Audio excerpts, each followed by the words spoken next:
Asian Development Bank (ADB) mengalokasikan pinjaman sebesar 2 miliar dolar Amerika Serikat kepada Indonesia. ADB menilai Indonesia merupakan negara stabil yang memiliki prospek ekonomi menjanjikan di tengah ketidakstabilan ekonomi global dengan perkiraan pertumbuhan ekonomi sebesar 5,1% pada tahun 2017. Presiden Asian Development Bank (ADB) Takehiko Nakao menemui Presiden Joko Widodo di Istana Merdeka, Jakarta. Dalam pertemuan ini, ADB menegaskan kembali dukungannya terhadap pembangunan Indonesia. Tahun 2016, ADB memberikan dukungan senilai 1,75 miliar dolar Amerika, termasuk 17 juta dolar Amerika dalam bentuk hibah kepada Indonesia. Sementara itu, ADB berkomitmen memberikan dana pinjaman kepada Indonesia sebesar 2 miliar dolar Amerika per tahunnya untuk mendukung pembangunan Indonesia. Hingga saat ini, Indonesia baru menyerap 1,3 miliar dolar Amerika untuk membangun infrastruktur, penguatan ekonomi, dan peningkatan pendidikan dan keterampilan selama periode 2016 hingga 2019. Sementara itu, Menteri Keuangan Sri Mulyani mengatakan kedatangan Presiden ADB ini ingin mendapatkan informasi perkembangan dan menyampaikan ide atau konsep pembangunan hingga skema pendanaan.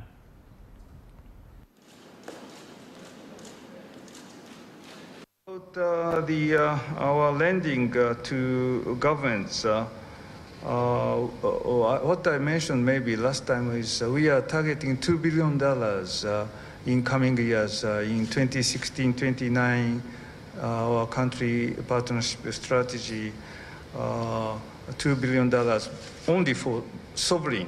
Sovereign is to governments, and the private sector lending should be added. So $2 billion is a target, annual target for sovereign lending. So last year was $1.3 billion, which is smaller than $2 billion. But it was because one loan of $500 million was delayed. Menerima Presiden Asian Development Bank, Presiden Nakao, beliau hadir atau mengunjungi Indonesia yang ketiga kalinya. Dan ini adalah yang kunjungan ketiga untuk melihat tentu perkembangan pembangunan di Indonesia dan sekaligus untuk menyampaikan pemikiran-pemikiran dari ADB dan apa-apa yang akan didukung baik dari sisi konsep pembangunannya sendiri